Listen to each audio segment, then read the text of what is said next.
श्री शिवाय नमस्तुभ्यम। ओम नमो भगवते वासुदेवाय नमः। जय माता दी। आज के इस खास वीडियो में हम श्रवण करेंगे सठ तिला एकादशी व्रत कथा को। आज इस सठ तिला एकादशी व्रत के पावन अवसर पर इस व्रत कथा का श्रवण करने मात्र से आपके सभी पाप दूर होंगे और आपको पुण्य की प्राप्ति होगी। सठ तिला एकादशी का व्रत सभी व्रतों में उत्तम माना जाता है। यह साल की सबसे बड़ी एकादशियों में से गिनी जाती है और इस एकादशी का व्रत करने से व्यक्ति को मनवांछित इच्छाओं की प्राप्ति होती है। अगर आप व्रत नहीं धारण कर पाते और आपकी कोई कामना है तो आप इस व्रत कथा को सच्चे मन से पूरा अंत तक सुनिए और अपने मन में उस इच्छा को जरूर से बोलिए। भगवान विष्णु आपकी उस मनोकामना को जल्द ही पूर्ण कर देते हैं और जो भी भक्त श्रद्धा भाव से बिना व्रत के भी इस कथा का श्रवण करता है, ऐसे भक्तों पर माता लक्ष्मी की कृपा बनी रहती है। तो चलिए इस कथा का आनंद लीजिए। उससे पहले वीडियो को लाइक, शेयर और चैनल को सब्सक्राइब जरूर कर दीजिए और कमेंट में ओम नमो भगवते वासुदेवाय नमः जरूर से लिख दीजिए।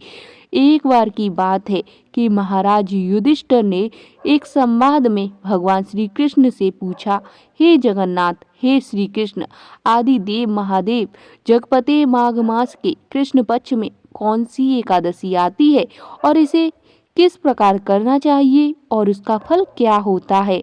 हे कृष्ण, मुझे कृपया करके इस विषय में कुछ बताइए। तब भगवान श्री कृष्ण ने कहा, हे राजन, माघ मास के कृष्ण पक्ष की एकादशी सठ तिला नाम से विख्यात है और सभी पापों को हरने वाली है। एकादशी की कथा मुनि श्रेष्ठ पुलिस ने दालभ्य मुनि को कही थी। वह कथा तुम भी सुनो। एक बार दालभ्य मुनि ने पूछा, हे मुनिवर, मृत्यु लोक में रहने वाला हर जीव पाप कर्म में रहता है। उन्हें नरक यातनाओं से बचने के लिए कौन से उपाय करने चाहिए? कृपया आप मुझे कथन कहें। पुलिस जी ने कहा, हे महाभाग्य, तो सुनो। माघ मास में मनुष्य को स्नान करके इंद्रियों को संयम में रखकर काम, क्रोध, अहंकार, लोभ और निंदा का त्याग करना चाहिए और देवादिदेव भगवान का स्मरण करते हुए पानी से पैरों को धोकर भूमि पर गिरा हुआ गाय का गोबर एकत्रित करके उसमें तिल और कपास मिलाकर 108 पिंड बनाने चाहिए। माघ मास में आद्रमूल नक्षत्र आते हैं और कृष्ण पक्ष की एकादशी का व्रत धारण करनी चाहिए। स्नान से पवित्र शुद्ध भाव से भगवान विष्णु की पूजा करें और अपराध क्षमा के लिए श्री कृष्ण का नाम उच्चारण करें। रात में होम जागरण करें, चंदन कपूर आरती से भजन इत्यादि करें और बार बार श्री कृष्ण के नाम का उच्चारण करें। कुल्हड़, नारियल और बीजों के फूल अर्पण करें और विधि पूर्वक अर्घ दें। दूसरी सामग्री का अभाव आता है कि 100 सुपारी वाला नारियल अगर आप हो तो पुरुषोत्तम, हम इस संसार सागर में डूब रहे हैं, कृपया आप प्रसन्न हो और हे विश्व भावना, हम आपका वंदन करते हैं। हे कमल नयन, हम आपको प्रणाम करते हैं। हे सुब्रह, हम महापुरुष सभी के पूर्वज आपको प्रणाम है। जगपति लक्ष्मी जी के साथ आप इस अर्घ को स्वीकार कीजिए। इसके बाद ब्राह्मणों की पूजा करके उन्हें पानी से भरा घड़ा देना चाहिए। साथ में छाता, चप्पल, वस्त्र अर्पण करने चाहिए। इस दान द्वारा भगवान श्री कृष्ण प्रसन्न होते हैं और ऐसा कहते हुए दान करना चाहिए। अपनी परिस्थिति के अनुसार श्रेष्ठ ब्राह्मण को काली गाय का दान देना चाहिए और हे ऋषि मुनि विद्वान पुरुषों को तिल से भरा हुआ पात्र दान करना चाहिए। तिल के दान से व्यक्ति 1000 वर्ष स्वर्ग में वास करता है। तिलों से लोदी की तिल दाता च भक्ता च तिला पाप नाशिनी, अर्थात तिल से स्नान करना, तिल का उपटन लगाना, तिल का हवन करना और तिल डाला हुआ जल पीना, तिल दान करना, तिल का भोजन उपयोग करना। इस प्रकार 6 कार्यों में तिल का उपयोग जो व्यक्ति सठ तिला एकादशी के दिन करता है या सठ तिला एकादशी के नाम से ये 6 प्रकार के दान माने जाते हैं, तो यह एकादशी पाप हारणी के नाम से भी जानी जाती है। एक बार सठ तिला एकादशी की महिमा सुनने के लिए देवर्षि नारद भगवान श्री कृष्ण के पास आए। तब भगवान ने श्री कृष्ण ने कहा कि एक ब्राह्मण स्त्री थी। ब्रह्मचर्य का पालन करती थी, वह भगवान की आराधना करती थी और अनेक प्रकार की तपस्याओं के कारण वह बहुत दुर्बल हो गई थी। उसने बहुत दान पुण्य किए, परंतु ब्राह्मण और देवताओं को अन्नदान नहीं किया। अनेक प्रकार के व्रत और तपस्या करने से वह शुद्ध हो गई थी, परंतु भूखे लोगों को उसने कभी अन्नदान नहीं किया। हे ब्राह्मण, उसकी परीक्षा लेने के लिए मैंने एक ब्राह्मण के रूप में उसके घर साध्वी के रूप में जाकर भिक्षा मांगी। तभी उस ब्राह्मणी ने पूछा, हे ब्राह्मण, सत्य कहिए कि आप कहाँ से आए हैं। मैंने सुनकर अनजान बनते हुए उसे कोई उत्तर नहीं दिया, तो उसने क्रोध में भिक्षा का पात्र में मिट्टी डाल दी। इसके बाद मैं अपने धाम लौट आया और अपनी तपस्या के प्रभाव से वह ब्राह्मणी मेरे धाम में वापस आई। उसे संपत्तिहीन, स्वर्णहीन, धनहीन और सिर्फ एक सुंदर महल मिला। इतना ये सुंदर महल में कुछ न पाकर वह अस्वस्थ और क्रोधित होकर मेरे पास पूछने आई और कहने लगी, हे जनार्दन, सब व्रत और तपस्या करके मैंने श्री विष्णु की आराधना की, मुझे इतना धन धान क्यों नहीं प्राप्त हुआ। तब मैंने कहा, हे साध्वी, तुम भौतिक विश्व से यहाँ आई हो, अब तुम अपने घर लौट जाओ। तुम्हें देखने देवताओं की पत्नियां आएंगी। उन्हें सटतला एकादशी की महिमा पूछकर पूरा हाल सुनने के बाद ही दरवाजा खोलना, अन्यथा नहीं। सुनकर ब्राह्मणी घर वापस आई। एक बार ब्राह्मणी दरवाजा बंद करके अंदर बैठी हुई थी। तभी देव पत्नियां वहां पर आकर कहने लगी, हे सुंदर ब्राह्मणी, हम तुम्हारे दर्शन करने आए हैं, कृपया दरवाजा खोलो। तब ब्राह्मणी ने कहा कि आपने मुझे देखने की इच्छा है तो कृपया सटतिला एकादशी की महिमा का वर्णन करें, तो ही मैं दरवाजा खोलूंगी। उस समय एक देव पत्नी ने उसे वह महात्म बताया। महात्म सुनने के बाद ब्राह्मणी ने दरवाजा खोला और देव पत्नियां उसके दर्शन से बहुत ज्यादा प्रसन्न हुई। फिर देव पत्नियों के कहे अनुसार ब्राह्मणी ने सटतिला एकादशी का व्रत किया, जिसके प्रभाव से उसे धन धान्य, तेज, सौंदर्य प्राप्त हुआ। धन धान्य संपादन करने के लोभ और दृष्टि से यह व्रत कभी नहीं करना चाहिए। इस व्रत के पालन से अपने आप गरीबी दूर भाग जाती है और नष्ट हो जाती है। जो कोई भी स्थिति को तिल दान करता है और सब पापों से मुक्त हो जाता है। भगवान श्री कृष्ण के इन वचनों ने धर्मराज युधिष्ठिर के मन में एक नई चेतना का संचार किया। जैसे जैसे वे श्री कृष्ण की बातों को समझ रहे थे, वैसे वैसे उनका हृदय परम शांति से अभिभूत हो रहा था। भगवान ने उन्हें बताया कि इस दिन तिल का दान और उपवास करना केवल शारीरिक शुद्धि का उपाय ही नहीं, बल्कि वह आध्यात्मिक उन्नति का भी एक महान साधन है। यह व्रत जीव को संसार के बंधनों से मुक्त करता है और उसे परम धाम की ओर अग्रसर करता है। भगवान श्री कृष्ण के शब्दों में एक अद्भुत शक्ति थी, जो युधिष्ठिर जी महाराज और वहां उपस्थित सभी भक्तों के हृदय में गहरे समा रही थी। उन्होंने कहा, जो व्यक्ति इस दिन व्रत करके तिल का दान करता है वह समस्त पापों से मुक्त हो जाता है, उसे संसार और परलोक दोनों में सुख प्राप्त होता है। इस व्रत से व्यक्ति का जीवन धार्मिक तो बनता है और उसे परम सुख की प्राप्ति होती है। भगवान श्री कृष्ण की ये वाणी महाराज के हृदय में गहरी छाप छोड़ गई। उन्हें ये आभास होने लगा कि इस एकादशी के व्रत को लेकर जो ज्ञान भगवान कृष्ण ने दिया था, न वह केवल उनके व्यक्तिगत जीवन को बल्कि पूरे पांडव और उनके राज्य को समृद्ध बना देगा। वे समझ गए कि इस व्रत को अपने जीवन में उतार कर वे न केवल भौतिक सुखों को प्राप्त करेंगे बल्कि आध्यात्मिक उन्नति भी प्राप्त करेंगे। अब महल के आंगन में एक शांत वातावरण था और सभी उपस्थित लोग भगवान श्री कृष्ण के वचनों को गहरे ध्यान से सुन रहे थे। हर कोई इस दिव्य ज्ञान को आत्मसात कर अपने जीवन को बेहतर बनाने के लिए संकल्पित था। सटतिला एकादशी की इस कथा ने सभी के हृदय में एक नई ऊर्जा और भक्ति का संचार किया, जो उनके जीवन को एक नई दिशा और लक्ष्य दे रही थी। यह एक शक्ति एकादशी व्रत की कथा। अब सुनिए ठाकुर जी और उनकी अद्भुत लीलाओं की एक कथा, जिसको जरूर से सुनना चाहिए। जो व्यक्ति ठाकुर जी की कथा का एकादशी के दिन श्रवण करता है, ऐसे भोले भाले भक्तों पर ठाकुर जी की कृपा हो जाती है। एक अड़ैया नाम के बहुत ही भोले भाले नवयुवक थे। अड़ैया कहते थे कि 2.5 किलो को, और उनका नाम अड़ैया इसलिए क्योंकि उनका आहार भोजन कम से कम 2.5 किलो का था। माता पिता की मृत्यु के बाद उन्हें 2.5 किलो आटे की रोटी खिलाने वाला कोई नहीं बचा। अब भोजन की कमी पड़ने लगी तो वे एक आश्रम में गए और उन्होंने कहा कि हमें नौकरी पे रख ले। उन्होंने आश्रम वालों को बताया कि वह तो 2.5 किलो भोजन खाते हैं। आश्रम वालों ने कहा कि वहाँ तो भंडारा चलता है, 2.5 किलो भोजन की व्यवस्था तो हो ही जाएगी। अब उन्होंने अड़ैया जी से पूछा, आप क्या सेवा कर सकते हैं? तो अड़ैया जी ने कहा, जो आप सेवा बताएं और सिखाएं मैं वो सब कर लूँगा। तो उन्हें गैया चराने की सेवा दी गई और उन्हें बताया गई कि वैष्णव सिद्धांत का पालन करते हुए आप जब गाय चराने जा रहे हो तो यहाँ से आटा और सब्जी साथ लेकर जाएं, जंगल में भोजन पकाएं और ठाकुर जी को भोग लगाकर प्रसाद पाएं। और अड़ैया जी कहने लगे, लेकिन हमें तो भोग लगाना ही नहीं आता। अब आश्रम से उन्हें आज्ञा मिली, जैसे ही भोग तैयार हो जाए तो भगवान को बुला लीजिएगा, वह भोग लगा लेंगे और उसके बाद आप प्रसाद पा सकते हैं। अब अड़ैया जी गाय लेकर चराने के लिए गए तो साथ में उन्होंने गोबर के उपले भी लिए और 2.5 किलो आटे की बाटी बना ली और आलू का भरता बना लिया। फिर कहने लगे, गुरुदेव के ठाकुर आइए और भोग लगाइए। श्री राम बड़े ऋषि मुनियों की साधना से भी नहीं आते थे, वह उस भोले वाले भक्त के पुकारने पर स्वयं आ गए। और अड़ैया जी ने सब आंखें खोल कर देखा तो धनुष धारण किए राम सामने खड़े थे। अड़ैया जी ने कहा, आप कौन हो? भगवान कहने लगे, हमें श्री राम कहते हैं, आपने ही तो कहा कि गुरुदेव के ठाकुर आइए और हम तुम्हारे गुरुदेव के ठाकुर ही हैं, तो हम आ गए।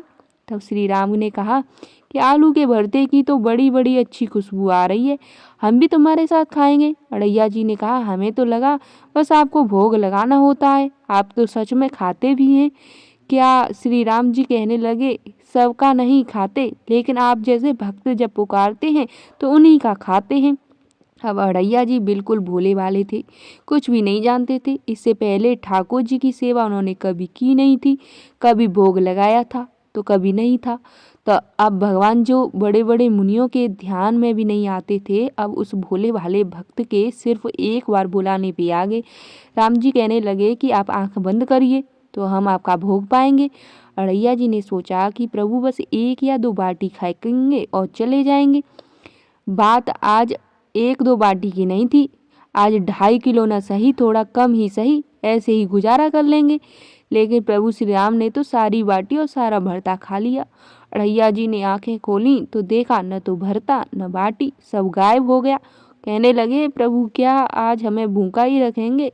भगवान श्री राम कहने लगे, जानते हो आपके गुरुदेव ने लगाने के लिए क्यों कहा? क्योंकि आज एकादशी है, इसलिए उन्होंने आपको आटा दे दिया और कहा था कि आप खुद पका के भोग लगा लेना।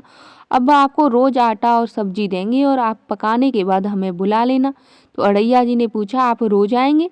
तो श्री राम जी ने बोला कि आप रोज बुलाएंगे तो हम रोज आएंगे।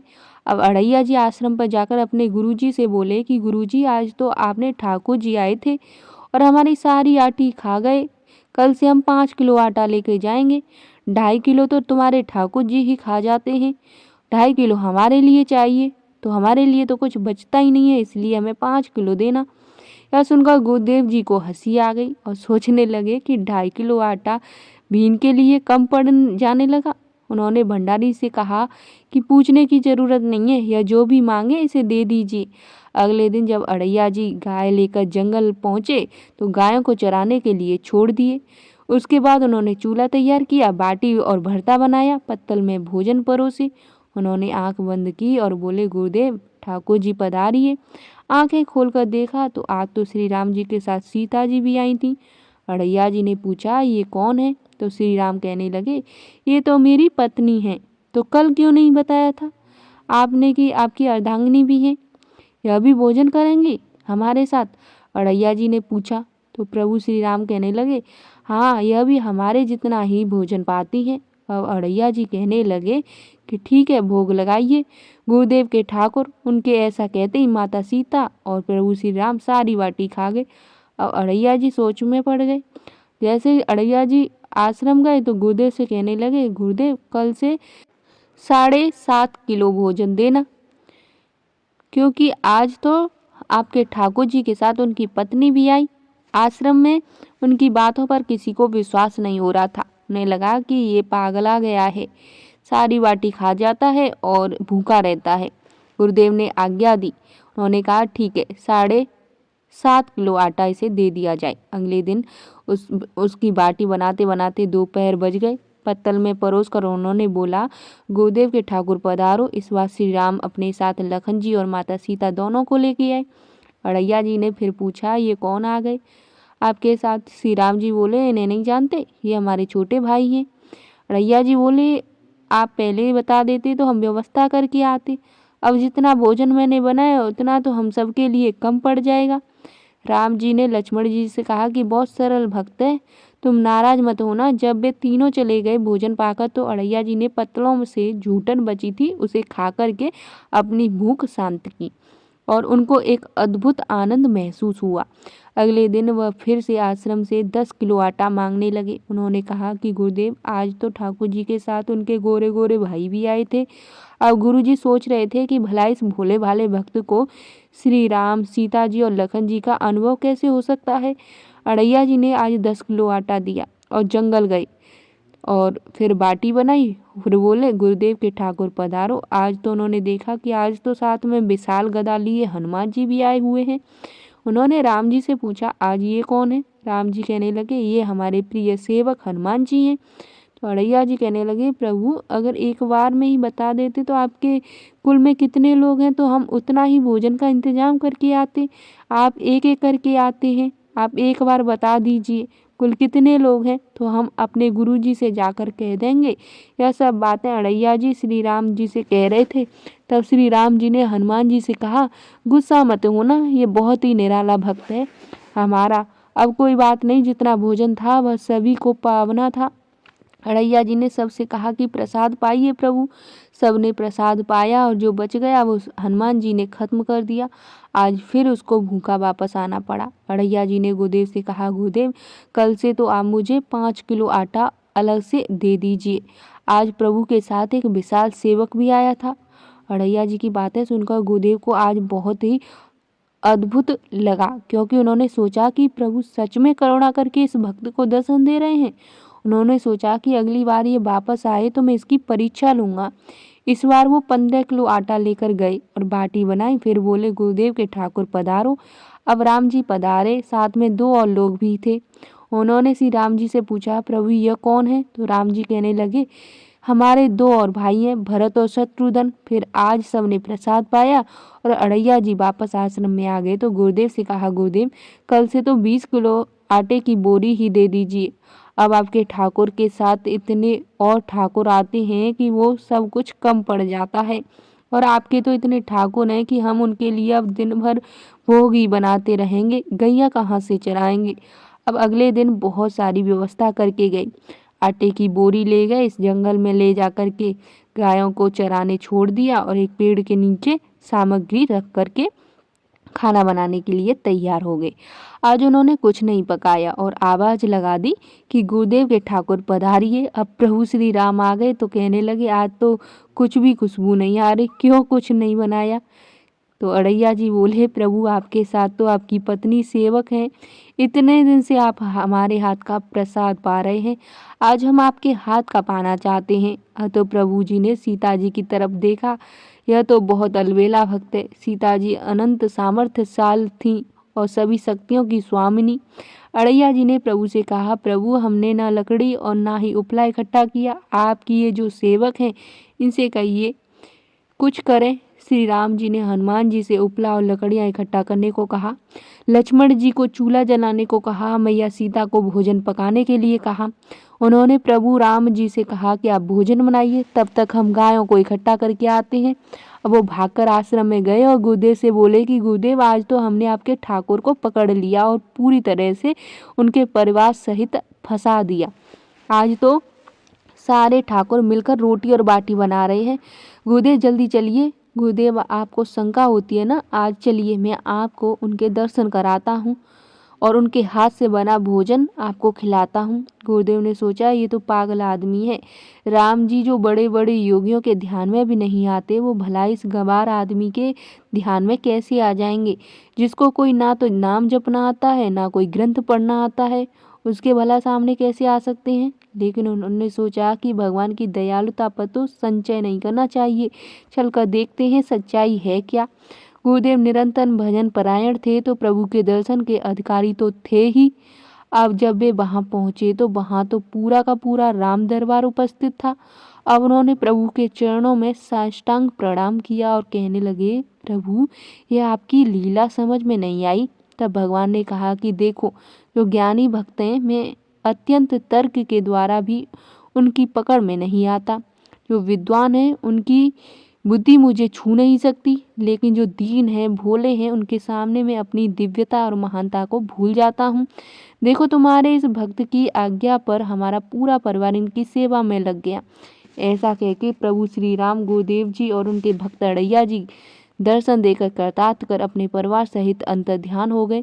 तो अड़ैया जी में कोई नाम जप या कोई पूजा पाठ की दिनचर्या तो थी नहीं, लेकिन उन्होंने अपने गुरु व हर आज्ञा का पालन किया। गुरुदेव जी ने उनको जैसी शिक्षा दी उसका पालन किया, सही से किया। इतने आसानी से प्रभु उसको मिल गए। हमें गुरु की आज्ञा का पालन करना चाहिए और सबके जीवन में कोई ना कोई गुरु तो अवश्य होता है, तो उनकी आज्ञा का पालन जरूर से करना चाहिए।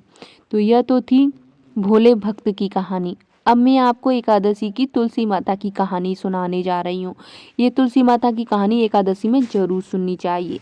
तुलसी माता की कथा कुछ इस प्रकार है। एक छोटी सी लड़की थी। जब वो थोड़ी बड़ी हुई तो उसे समझ आने लगी, तब से वह तुलसी माता की पूजा किया करने लगी। उसका हर दिन का नियम था कि तुलसी माता का पूजन करने के बाद ही भोजन ग्रहण करती। जब वह लड़की विवाह के लायक हुई तो उसके माता पिता ने उसके लायक लड़का ढूंढकर उसका विवाह करवा दिया।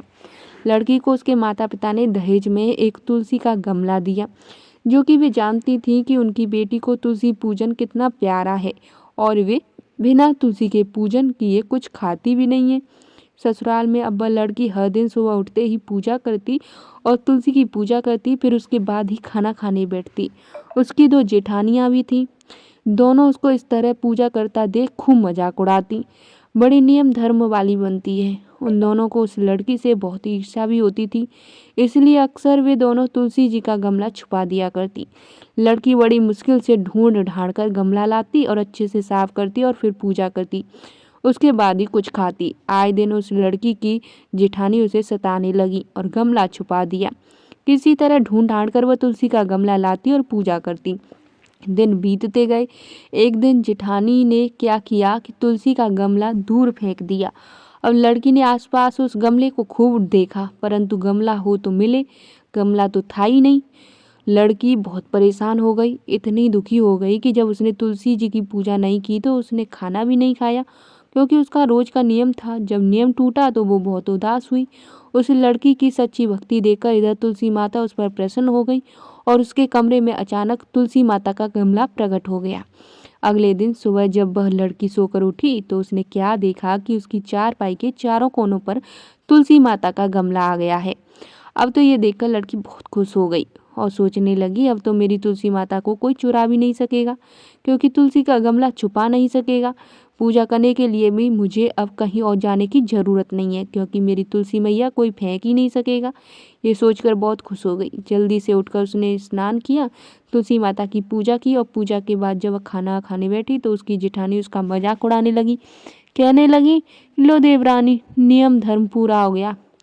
दरअसल उन्होंने ऐसा इसलिए कहा क्योंकि उन्होंने तो जानबूझकर तुलसी का गमला दूर फेंक दिया था और उन्हें लग रहा था कि देवरानी ने आज तुलसी की पूजा नहीं की है, बिना तुलसी पूजा किए ही खाना खाने बैठ गई है। दोनों जेठानियों ने देवरानियों ने ताना देते हुए कहने लगी, तुम्हारा नियम धर्म पूरा हो गया, तुमने तुलसी की पूजा तो की नहीं।